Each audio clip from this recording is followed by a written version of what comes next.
Hello to everyone, especially to the students who enrolled in College of Engineering, BS Maths, BS Physics, BS Chemistry, BS Stat, and BS Education major maths. And to those students that your courses were not mentioned in my vlog, as long as you enroll this subject, which is Integral Calculus for this semester, I would like you to invite to study with me today. My topic is all about volume by cylindrical shell method. Volume is equals to 2 pi integral from a to b x times square brackets y1 minus y2 dx. Okay? So on the board, find the volume of the solid bounded by y is equals to 20 over x, where y equals 5, revolve about the y-axis. Okay? So assume that will be y1 is equals to y2, 20 over x is equals to 5. Okay? Then cross multiply. This will be 5x is equals to 20. So divide 5 both sides. 5 will be crossed out at the left side. Then x equals 4. Okay? So I have now x equals 4.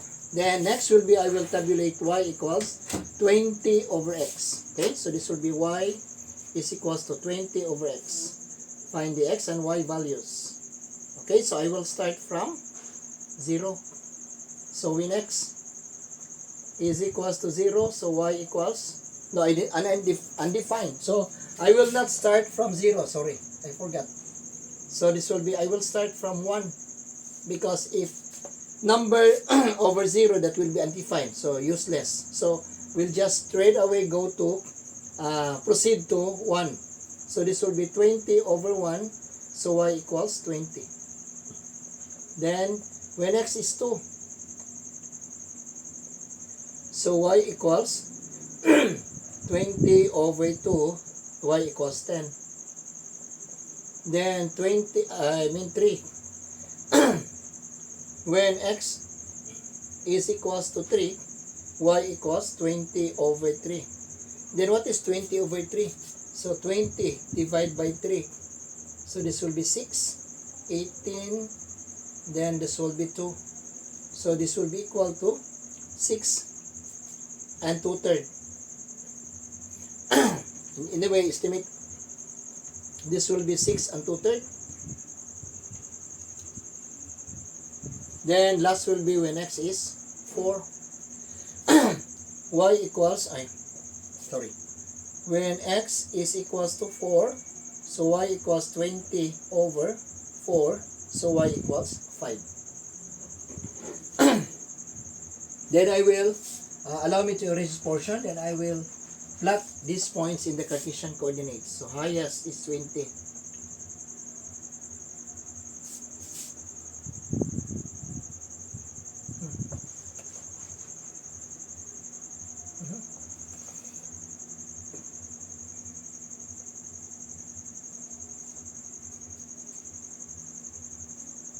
Y-axis. Then this will be x-axis. This will be 1, 2, 3, 4, 5, 10, 15. Then this will be 20. Okay, allow me to erase this portion. Then 120 here. 120. Then 210.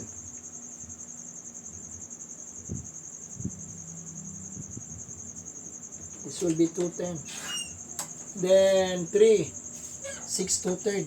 6 2/3. 3 6 2/3.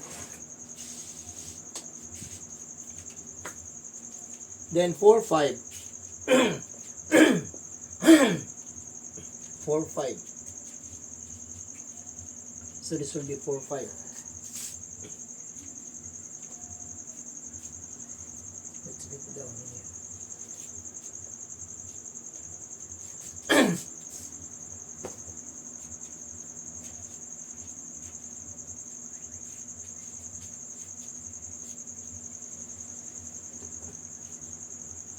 Then y equals 5.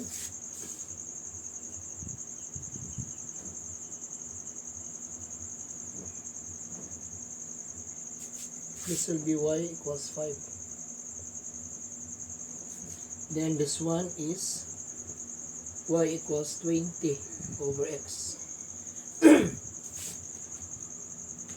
0 to 4.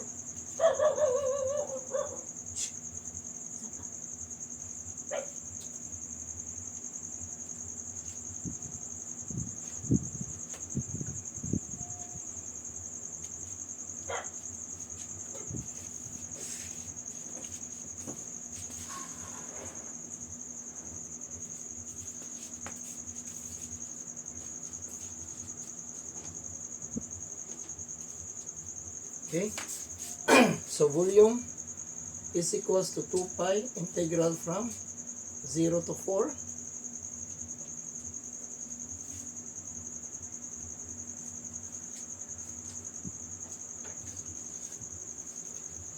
x times square brackets y1 minus y2 dx. So this will be 2 pi integral from 0 to 4 x upper is this curve.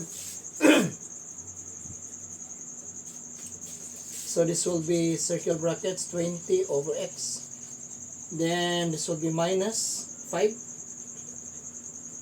then enclosed with square brackets. This will be 2 pi integral from 0 to 4 x circle brackets 20 over x minus 5 dx. Then multiply x inside the circle brackets. So this will be 2 pi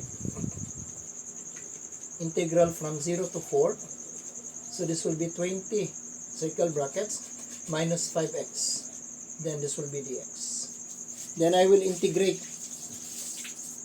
So this will be 2 pi square brackets. This will be 20x minus 5x squared over 2. Then limits from 0 to 4. Okay, so f of b. f of b minus f of a. So this will be the upper limit, then this will be the lower limit. So I will plug in the upper limit first. So 2 pi. So open brace, open square brackets. Then this will be 20 times 4.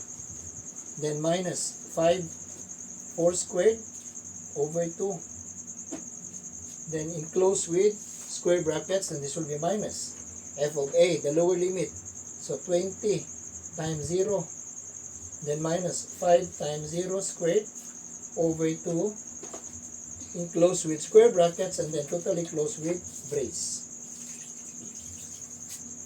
Okay, so this will be equal to 2 pi.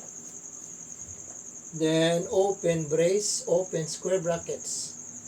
20 times 4, that is 80. So 80 minus 5 times 16. Then this will be over 2. Then this will be enclosed with square brackets. Then open square brackets. 0. Then totally closed with brace. So this will be 2 pi. Open brace, open square brackets, 80. This will be 8. So minus 5 times 8. Then minus 0. Then enclosed with brace. So 2 pi square brackets, circle brackets 80 minus 40. Then minus 0 enclosed with square brackets. So this will be 2 pi circle brackets 80 minus 40. So this will be 2 pi. This will be 40. Then multiply by 2. So this will be 80 pi cubic units. So therefore, the solid is equal to, volume is equals to 80 pi cubic units. Okay, so this will be, volume will be 80 pi cubic units. Okay, I think that's all. A friendly reminder, if you have questions regarding this matter, just leave your comment or comments in the comment section Then, if you agree with me, please like and share, and do not forget to subscribe to my YouTube channel, Franz Mas TV. Thanks for watching.